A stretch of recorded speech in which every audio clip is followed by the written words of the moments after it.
All right, y'all. So Chapter 6, Merchandise Inventory. Within Chapter 6 here, we are going to be talking about a number of different topics. We're going to look at different inventory costing methods that can be utilized. So without further ado, here we go.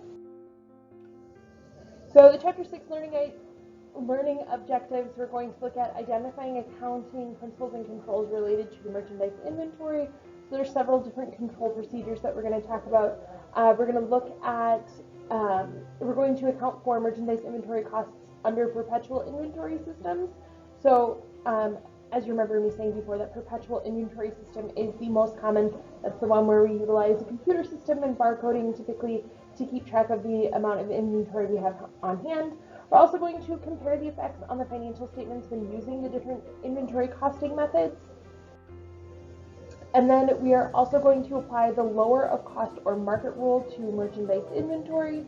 And we're going to measure the effects of merchandise inventory errors on the financial statements. So if we were to make an error in the amount of inventory we have on hand, how will that affect our financial statements and what are some of the ramifications of that?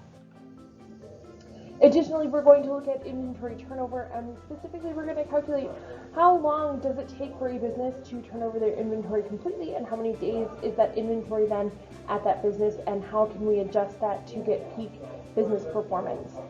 And the last section, which is always optional because it is one of the appendix sections, is we're going to account for merchandise inventory costs under that periodic system, which is where you're just taking periodic counts of the inventory on hand, and you do that by hand. So our first learning objective is that we are going to identify accounting principles and controls related to merchandise inventory. So with this, we're looking at the different controls that we have in place. So we're going to look at a few different principles and how they relate to our inventory. So the principles that we use, this helps us just have a standard, consistent way of doing things across the board. And specifically, we're going to look at consistency, disclosure, materiality, and conservatism. So the first one is the consistency principle, and this simply states that a business should use the same accounting methods and procedures from period to period. So basically, that just means we can't change the way that we do things, month to month. If we do it, one way one month, we can't switch and do it another way the next month. We need to make sure that is consistent across the board. Now, this doesn't mean that we can't make changes. It just means that when we make those changes, they need to kind of be permanent changes that we are making. When we have consistency, it helps our investors and creditors compare our financial statements from one period to the next and gives them a clearer picture of what's actually happening within our company. All right, so the next one is the disclosure principle, and the disclosure principle simply states that we need to make sure that we are giving enough information to outside decision makers that they are able to make knowledgeable and informed decisions about our company. So these decision makers are typically, investors or creditors, that type of thing, and we want to make sure that the information we're giving them is enough for them to get a clear picture of what our financial position is so that they can make informed decisions based off of that. We also want to make sure that this information is relevant and it should be represented faithfully, which basically just means that it should be true information. Next, we have the materiality concept, and the materiality concept states that a company must perform strictly proper accounting only for items that are significant to the business's financial situation. So what this basically states is that something that we would consider important to our business must be recorded appropriately, and it must be recorded using the accounting standards that we have established for our company. Now, some things that are considered significant to one company may not be considered significant to another company. For example, $10,000 is material to a small business with sales of $100,000. However, $10,000 isn't material to a large company that has annual sales of $1 billion. So think about a small business here in Racine versus a company like Amazon. A $10,000 charge to a small business here in Racine, that's going to be a big deal. But $10,000 to a company like Amazon, that's not as significant, and they don't necessarily have to track that as closely as the small business here would have to. The last principle that we're going to talk about here is conservatism, and this just means that we want to report what would be considered the least favorable figures on our financial statements when two or more options are presented. The reason why we always represent the least favorable options is because we would rather misrepresent in terms of showing lower revenues or lower profits than showing higher profits and higher revenues, because that's when we start to get into trouble. We'd rather misrepresent those numbers in a lower sense than in a higher sense. So if there are two options to be available, we're going to choose the least favorable. It's always better to plan for the worst, but then hope for the best.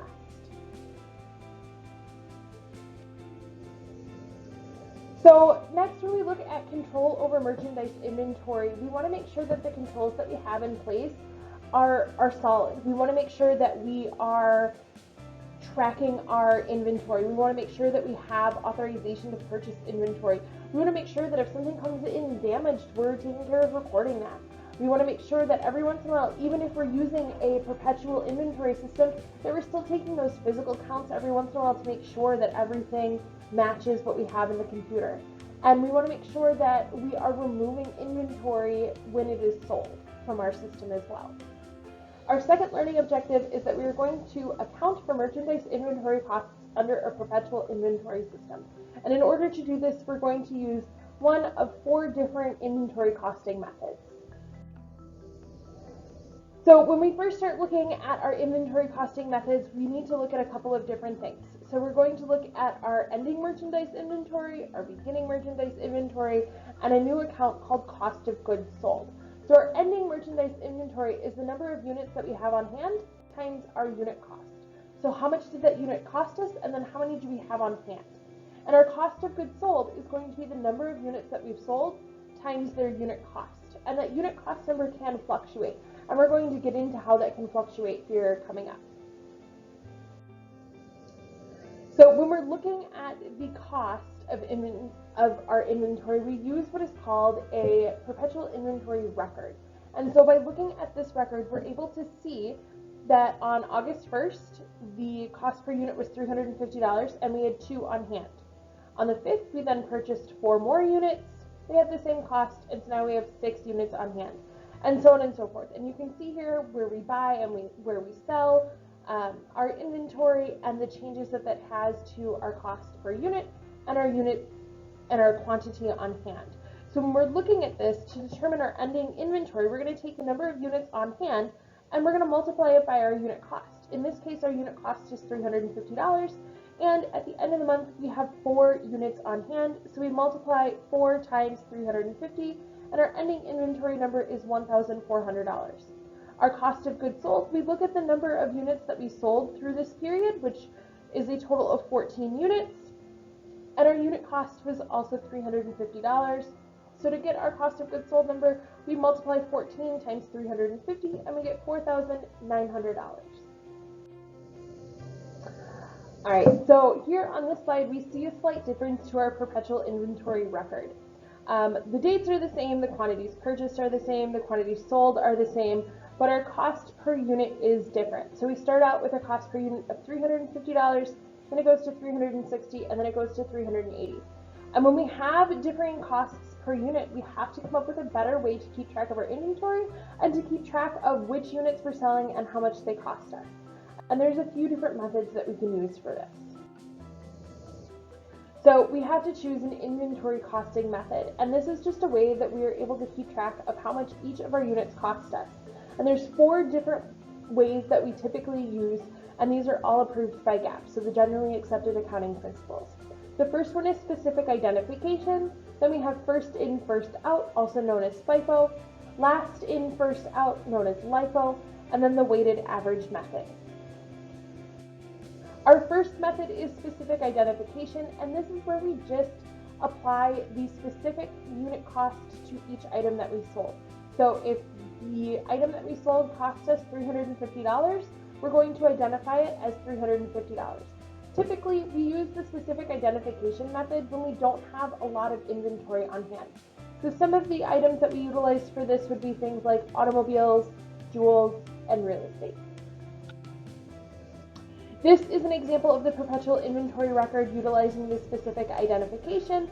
And again, we're using those same numbers that we had been working with. And you'll notice here that as we go through, we see that they are identified specifically by how much they cost us. So on August 1st, we had 2 units, they cost us $350.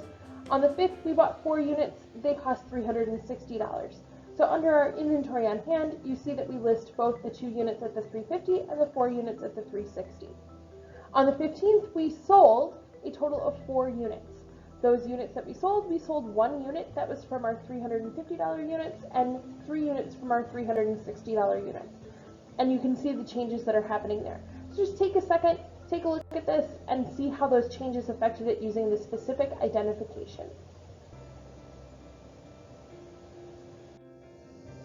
Next, we have the FIFO method, or the first in, first out.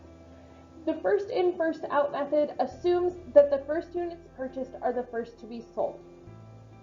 This way, cost of goods sold is based on the oldest purchases, and ending inventory closely reflects the current replacement cost of these items.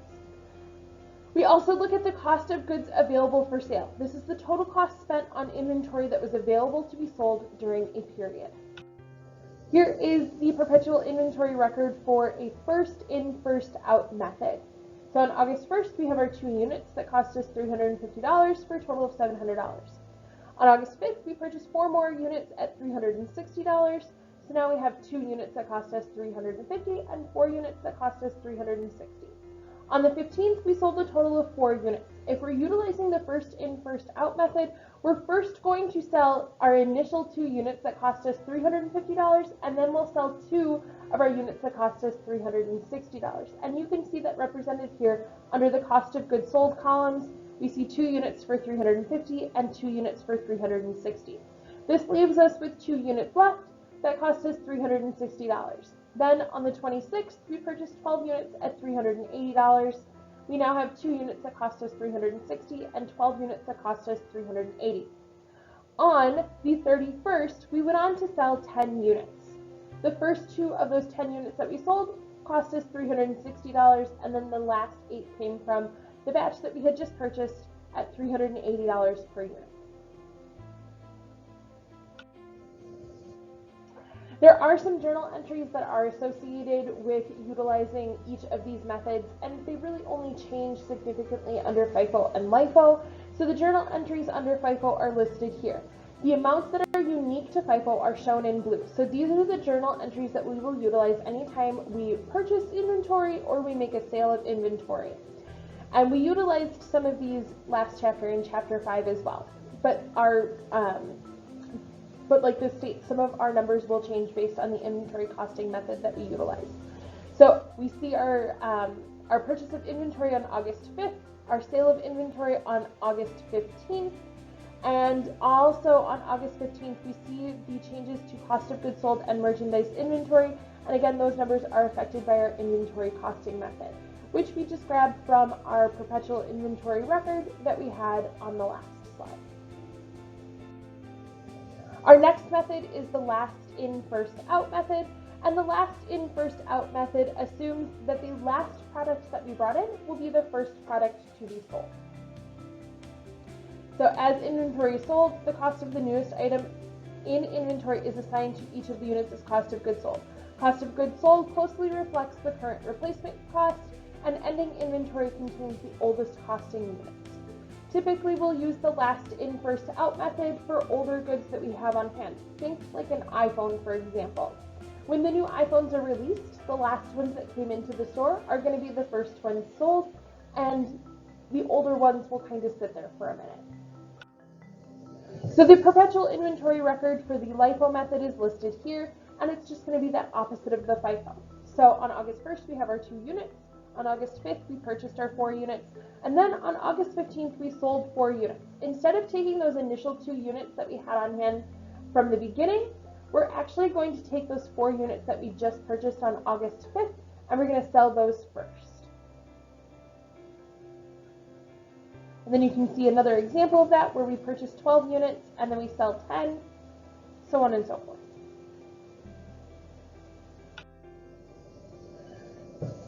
The journal entries here reflect utilizing the LIFO method. The amounts that are unique to LIFO are shown in blue. So what you'll notice is that the journal entries here are the exact same that we had under the FIFO, the difference are these numbers that are in blue. Our cost of goods sold and our merchandise inventory numbers are going to be altered based on our inventory costing methods that we use. And our last method for inventory costing is the weighted average method. And this computes a new weighted average cost per unit after each purchase that we have. Utilizing the weighted average method is determined by finding the mathematical average based on our purchases and the number of units that we have for sale. So here is our perpetual inventory record for the weighted average method. We have those 2 units that we purchased on, or that we started the month with, and then we purchased 4 units on August 5th. The difference here is that we actually have to calculate what our average cost per unit is at this point. So the biggest difference here is that you'll notice under the quantity on hand, instead of it listing the two groups of units separately, it just states that we have 6 units, and then we had to find the average for this. So we take the cost of the 2 units we had on hand, we add the cost of the 4 units we just purchased, so in this case it'll be $700 plus $1,440, which gives us $2,140, and we divide that by the number of units we have available for sale. So we divide it by 6 in this case, which tells us that each of our units cost $356.67. Then on the 15th, we sold 4 units. We sold those units. The cost to us was $356.67 per unit. We have 2 units left. On the 26th, we purchased another 12 units. When we purchased these 12 units, they cost us $380 each, for a total of $4,560. We add that to our remaining inventory on hand from the 15th, which was 2 units at $713. We now have $5,273 worth of inventory on hand. To figure out the specific cost per unit, we take that number, we divide it by 14, which is the number of units we have on hand, and we find out that our units now cost us $376.64 each. Every time you make a purchase, you have to calculate that average again. In order to calculate our average for utilizing the weighted average method, we use this formula: the cost of goods available for sale divided by the number of units available. So in this case, it's utilizing that example from our perpetual inventory record, the 700 plus 1,440, 6 units, 2,140 divided by 6, $356.67. It does tell us that this is rounded. Because we're dealing with money, we're going to use traditional rounding rules, and we're going to round to 2 decimal places. They then had to calculate the average again when another sale was made, and so this is just that math explained out here again. You'll notice for our journal entries under the weighted average method, again, we've got some numbers in blue that are different than it would be for either the FIFO or the LIFO calculations. So those are just recorded here. Take a look at these journal entries.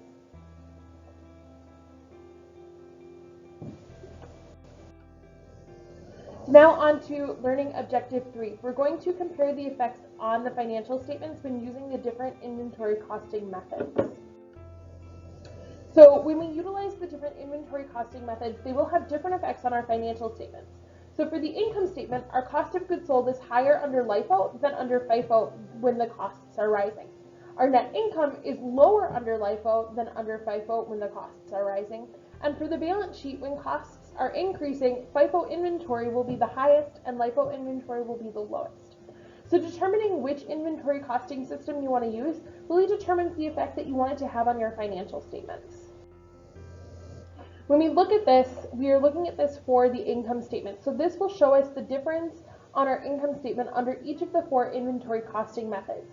So we can see here that our net sales revenue is going to be the same across the board. For specific identification, FIFO, LIFO, and weighted average, we have $7,000 in net sales revenue. It's our cost of goods sold number that is going to fluctuate here. So under specific identification, it's $5,200. Under FIFO, it's $5,180. Under LIFO, it's $5,240. And under the weighted average method, it is $5,193. And then we can see the effect that this has on our gross profit. you'll notice that your gross profit is the highest under FIFO. Really, again, when choosing this inventory costing method, we want to look at what the effect it will have on our financial statements, and we want to use the best inventory costing method for our specific business and what we're looking to do. For the balance sheet, we're going to utilize the same example. Our beginning merchandise inventory was $700. Then we had purchases of $6,000. Our cost of goods available for sale was $6,700, less our cost of goods sold that we figured on the previous example. And then our ending merchandise inventory is really the number that is going to be affected here on our balance sheet. You will notice that it is the lowest with the LIFO method, and it is the highest with the FIFO method. To be completely honest with you, if I were choosing an inventory costing method, I would probably choose the weighted average method because it tends to be a happy middle ground for all of the different options available. The effects on the financial statements during periods of rising and declining inventory costs. So this is a really great chart, and it shows us how each of the different methods affect our financial statements during different time periods. So when inventory costs are rising, so when that inventory is costing us more and more money, these are the effects that it will have. And then when those costs are being lowered, this shows us the effects that it will have. Learning objective 4, we need to apply the lower of cost or market rule to our merchandise inventory. The lower of cost or market rule requires that inventory be reported in the financial statements at the lower of the inventory's historical cost or its market value. So basically what this is saying is that we are presenting the least favorable option here. So if that inventory cost us when we purchased it $5,200, but today it's only worth $4,700, we need to be reporting it as if it's only worth $4,700. We see this a lot with technology companies, and the example on the next slide will really drive this point home. So for example here, Smart Touch Learning paid $3,000 for its Tab 0503 inventory. By December 31st, it can be replaced for $2,200, and the decline in value appears to be permanent. Think about the releases of the new iPhones. Currently, I have an iPhone 12. This September, they'll most likely be coming out with the iPhone 13. When they come out with the iPhone 13, my iPhone 12 will no longer be worth as much as it is, and that change will be permanent. So we see this a lot with tech companies, that they have to adjust their merchandise inventory because it can no longer be replaced at the same amount of money that it was purchased for. In this case, the difference is $800. So we need to increase our cost of goods sold by $800 and lower our merchandise inventory by $800 because we no longer have $3,000 worth of inventory. We now just have $2,200 worth of inventory. So this is an adjusting entry that needs to be made at the end of a period. Typically, we'll see these types of adjusting entries made at the end of a year.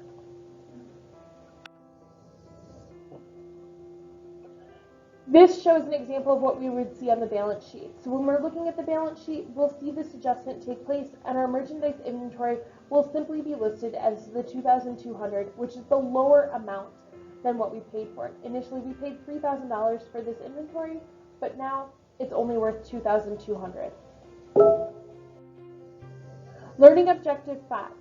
We need to measure the effects of merchandise inventory errors on the financial statements.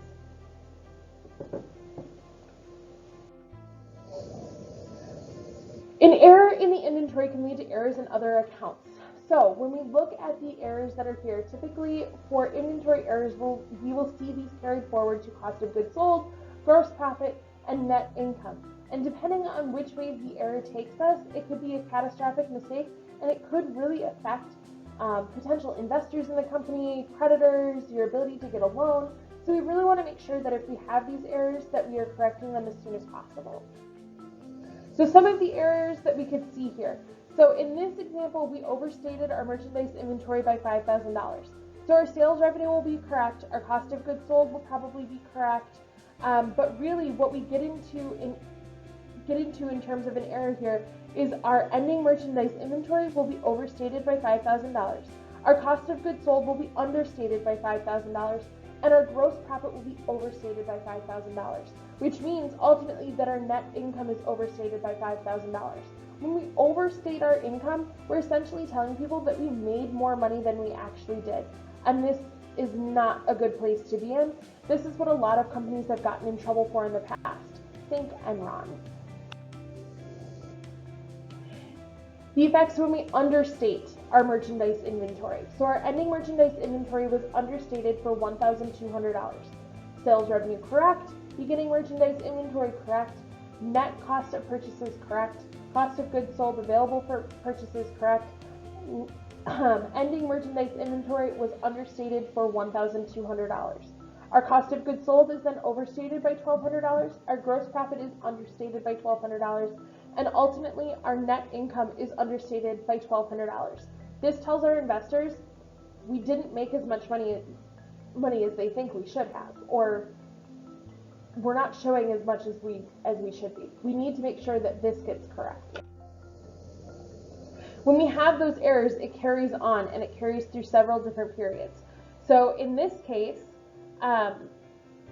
we are looking at our inventory here. Our ending merchandise inventory, when it is overstated by $5,000, that gets carried on to our next period, and to the next year, and to the next year, and to the next year. So it takes us a while to get this mistake corrected. So we have to make sure that we are moving forward and that we correct these mistakes as they are happening. So we do see here that any errors that we have are typically canceled out after 2 periods, but for those 2 periods, that error is still going to be there. The overstatement of the cost of goods sold for period 2 counterbalances the understatement for period 1. And while that does happen, we still want to make sure that any errors that we have that we do go back and correct them if we do notice. Learning objective 6, we're going to use inventory turnover and days sales in inventory to evaluate a business's performance. When we look at this inventory turnover is calculated by taking our cost of goods sold divided by our average merchandise inventory. Average merchandise inventory is calculated by taking our beginning merchandise inventory, adding our ending merchandise inventory, and dividing by 2. The inventory turnover ratio measures how rapidly our inventory is sold. So how quickly do we go through all of our inventory? The ratio should be evaluated against industry averages. A high turnover rate indicates ease of selling, and a low turnover rate indicates a difficulty of selling.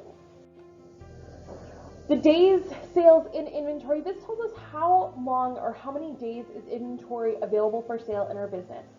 We calculate this by taking 365 days and dividing it by our inventory turnover rate that we calculated on the previous slide. We'll notice that some types of inventory will move faster than others. And for inventory with expiration dates, this is really, really important for us to see. So the last thing we want to do is have inventory sitting on our shelves for longer than it's actually good for. As an example, we always utilize Kohl's. For Kohl's for 2016, we're going to look at part of their financial statement. So their cost of goods sold, $12,265, and these are in thousands of dollars, so it's really 12 million. And then the beginning merchandise inventory, 3,814, ending merchandise inventory, 4,038.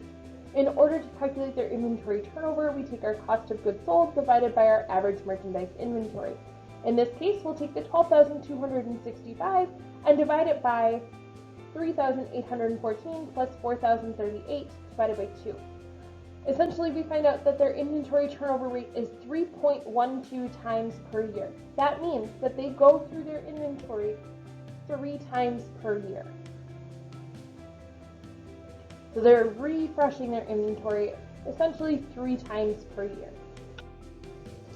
In order to calculate the number of days that the inventory is available for sale, we take 365 and we divide it by that inventory turnover rate, the 3.12, and we find out that the inventory at Kohl's is typically on the shelves for 117 days before it's completely turned over.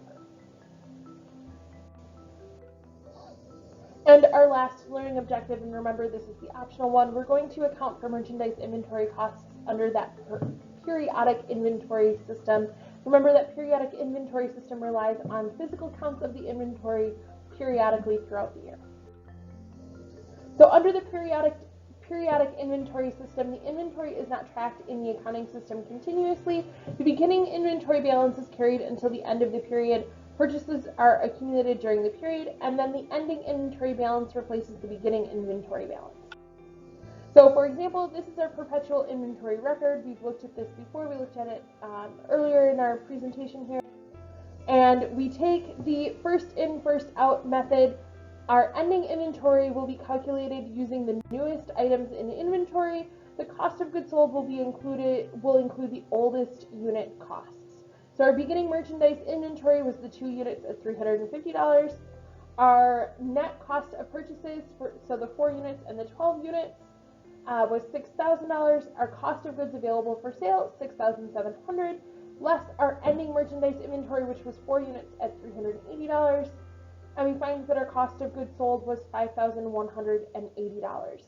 So there's not as much tracking here. It's not going to be as accurate. And again, this is just why we prefer to use the perpetual system versus the periodic system. For last in, first out, you have our beginning merchandise inventory again, $700.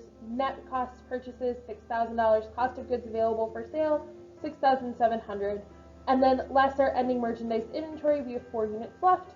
So we take 2 of those times the 350 and 2 of those times the 360, 1,420. Cost of goods sold, 5,280.